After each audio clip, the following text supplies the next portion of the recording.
So as we look across the spectrum, we have qualitative and quantitative inputs in blue, quantitative-only based models in the center in teal, and market-based quantitative models in right.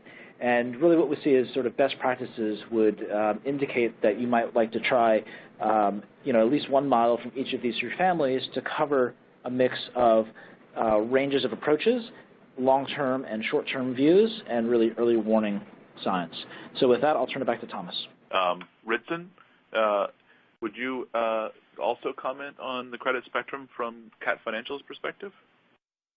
Yeah, and the spectrum that you guys just put up is actually we covered the entire gamut within Cat Financial. In the beginning, that intro slide, we have over 135,000 customers, and some of which will fall into pretty much every single part of that credit spectrum. Just to give you an idea of the range and how we're looking at it, what you're looking at on the screen is actually bring that up, is a picture of that machine, and you can kind of see some people standing around it, which gives you some idea of the scale. So that's a machine that could be, $40,000, $50,000. Some of you guys I know there's people in the audience that have cars that are more expensive than that. But at the end of the day, those machines, we can actually just go through and use a quick credit scoring model, some of the inputs being just regular personal FICO credit scores will be part of the input there, because we're looking at on the credit of the initial sole proprietorship. On the complete other end of the spectrum, and I don't know if you guys can see at the bottom right, there's a person standing next to the bottom right of that shovel.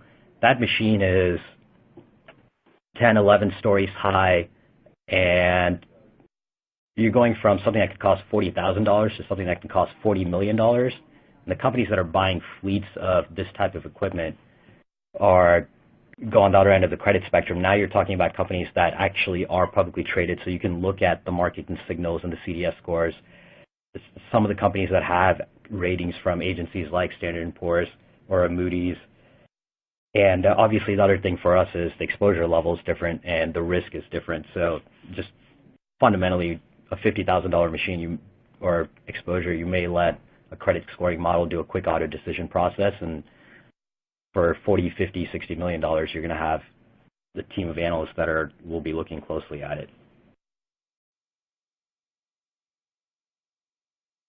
Thanks a lot, Ritson. With that, having covered the credit spectrum, we will go into a topic around the globalization of counterparties.